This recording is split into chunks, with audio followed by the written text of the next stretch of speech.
Imagine a place where the world's most powerful people gather, but where law, shame, and basic humanity just seem to disappear. Today, we're diving deep into the Epstein Files, a scandal that has tangled up presidents, princes, and philanthropists, and has ripped the cover off a hidden world of, well, just unimaginable depravity. We're going to unpack what these files truly contain. You know, that quote, it was originally used to describe the dark underbelly of a city, a place you just don't want to look at. With the Epstein Files, that idea became a global reality. The only difference? This gutter was filled with the world's elite. People who, maybe insulated by all that wealth and power, started to see themselves as gods.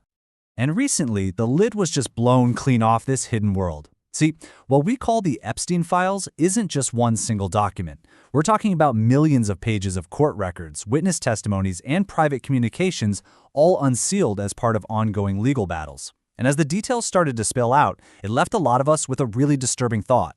Maybe it was better when we didn't know. So, to make sense of all this chaos, we're going to break it down. We'll start with what the documents actually reveal. Then we'll look at the public icons whose reputations are now, frankly, in ruins. We'll explore the political connections, uncover how this dark network actually worked. And finally, we'll ask the most important question of all: will there ever be justice? So what's the big takeaway here? At its very heart, the files expose a horrifying network that connected some of the world's most powerful figures to the systematic exploitation and abuse of minors, all orchestrated by Jeffrey Epstein and his inner circle. Let's start with the people who were once celebrated for their contributions to humanity, the supposed saviors and geniuses. Their names popping up in these files sent absolute shockwaves across the globe, forcing us to question, well, everything we thought we knew about them. First up, Bill Gates. For decades, this is a man who cultivated an image as a philanthropist, dedicated to saving the world. But the Epstein Files? They paint a deeply, deeply disturbing and contradictory picture. So among the documents are these 7 pretty sensational email drafts written by Epstein himself. In them, he alleges that Gates had an affair with some Russian girls, contracted an STD, and was so terrified of his then-wife Melinda finding out that he desperately asked Epstein for a secret antidote. Now, Gates' team calls all of this lies from a desperate man, but his ex-wife Melinda publicly stated that his relationship with Epstein was a significant factor in their divorce. So this leaves us with a huge question. Was Bill Gates a powerful man being blackmailed by a predator, forced into a relationship he couldn't get out of? Or was the billionaire philanthropist who preached about global health secretly a willing participant in Epstein's sordid universe? But honestly, perhaps the most shocking name to appear in these files is Stephen Hawking. The world revered him. He was a god of knowledge, this brilliant mind who unlocked the secrets of the cosmos. So, what on earth was he doing connected to this? The files contain witness testimony claiming Hawking visited Epstein's private island, the one they called Little St. James. And the allegations get much darker, suggesting he enjoyed watching unclothed young girls perform. This has sparked this intense debate. Was Epstein just using Hawking's incredible reputation as a kind of intellectual cover to make his island seem legitimate? Or, as some theories suggest, was the man who gave us the theory of black holes himself lost in a moral one? It just raises this deeply unsettling question at the heart of the matter. Does being a genius give you a moral pass? We're left to wonder what the brilliant physicist was really doing on that island, and whether genius can actually coexist with that kind of darkness. But this web of influence, it goes way beyond science and tech. It reaches into the very highest levels of global power, showing how presidents and royalty got deeply entangled in Epstein's network, trading on their own power and prestige. Okay, let's just break down some of these staggering claims.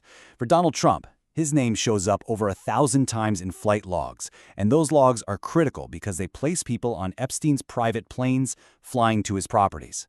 For Bill Clinton, his name appears thousands of times, with records showing at least 26 flights on the Lolita Express, Epstein's infamous jet. And then you've got Britain's Prince Andrew, referred to as the Duke, a special guest accused of assaulting a 17-year-old, a case he later settled out of court for millions. To really get a grip on the scale of this, you have to look beyond just the famous names and understand the mechanics of the whole enterprise. This wasn't just a series of random, isolated crimes. It was a system. So how was it built, and how did they lure people in? A key player here, of course, was Ghislaine Maxwell, Epstein's partner. The files detail her alleged four-step method for recruitment. It started with targeting vulnerable young women who needed money or a career boost. Then she'd lure them in with promises of financial support and powerful connections.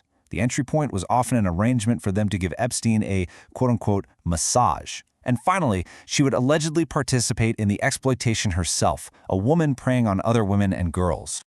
Okay, so with that predatory system in mind, just consider this email from another titan of tech, Elon Musk. Now, while he denies ever visiting the island, leaked emails from 2012 show him asking Epstein's circle which day would be best for a wild party there, saying he was frustrated with work and needed to enjoy himself.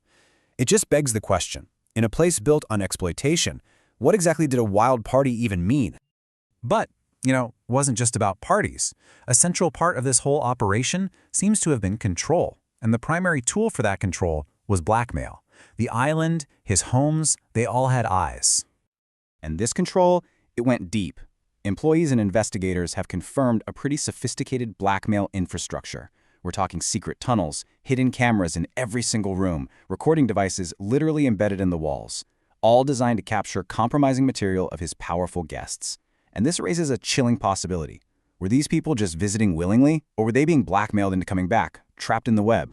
So this brings us to our final section, and really the biggest question of all. With so much information out in the open now, spanning the entire globe, the one question that remains is whether any real justice will ever be served. Okay, first, let's separate some of the fact from the fiction. One of the most lurid rumors out there is that cannibalism happened on the island. Let's be clear, there is no direct evidence of this in the files released so far. However, the documents do contain genuinely horrifying phrases, like discussions of permission to murder and descriptions of other inhuman acts, which might explain why such extreme theories have taken hold. The scandal's reach is truly global. In India, filmmaker Meera Nair's name appeared, which led to vicious online trolling of her son. Epstein even used Prime Minister Narendra Modi's name in an email, a claim Indian officials just dismissed as nonsense. In the UK, Prince Andrew paid millions to settle a civil suit but has never faced criminal charges. And in the US, despite thousands of mentions, no legal action has been taken against top figures like Donald Trump or Bill Clinton.